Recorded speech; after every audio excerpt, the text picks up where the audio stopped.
All right, how's it going, guys? We're here talking some Penn State football and basketball today. Let's start out with the news from special teams. Number zero has been approved by the NCAA to be worn now, and Penn State has decided to make it special in a way where special teams, the top special teams player, or maybe hardest working, or some, most driven, something like that, will receive number zero.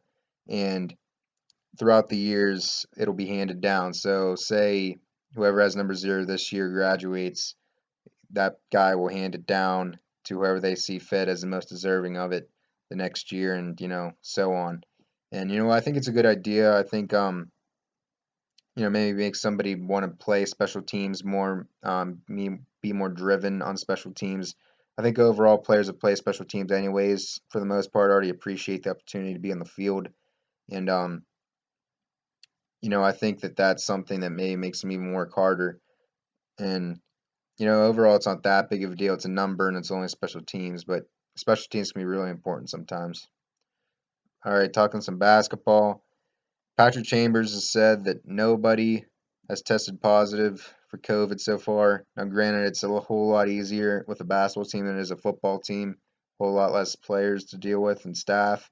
But that's good news. Hopefully, the team is as good as it was last year, along that level, because last year was one of the best Penn State basketball seasons in its history. And I think that it can be good again this year. They have some pretty good players coming back. They lose Lamar Stevens, but, it's just unfortunate how last year worked out with COVID because, uh, making March Madness for Penn State's like making the Final Four for, say, like a Duke or Kentucky or, Kansas, one of those top programs.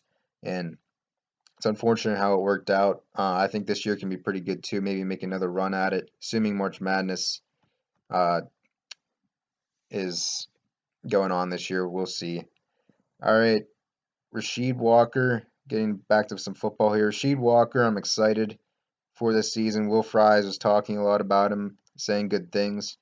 Rasheed Walker is a guy that last year I thought had some really good moments. I didn't think he had a very good Indiana game, or at least I remember him giving up a sack or against somebody. I just didn't think he played very well that game from what I saw. But the Ohio State game, he played against Chase Young, and I don't remember him giving up any big plays to Chase Young. I remember the first few snaps of the game, Chase Young was on him, and I watched that matchup, and he did really well. And I remember after the first series against Penn State, I think they moved him over to play against Fries, and that's when Young started dominating the game. And there were even a couple more times throughout the game that Young was matched up on Walker, and I don't remember him doing much on Walker. He might have had like one QB pressure on Walker, but most of the time he was on Fries. Fries couldn't do much, and it's not saying anything bad about Fries because Fries could have been better last year in many areas, but he had some positive points too. It's just that Fries, when you go up against the top defensive player in the country like he did last year, like most people are going to struggle. But Walker, I think, did pretty well, and I think Walker's going to be gone after this year. I think he'll be in the NFL, and I'm just real excited about the O line in general. I think uh, Michael Bennett being back is huge. I think Miranda having some starting experience from last year, now starting at left guard will be huge. Right guard C.J. Thorpe, I think, is good.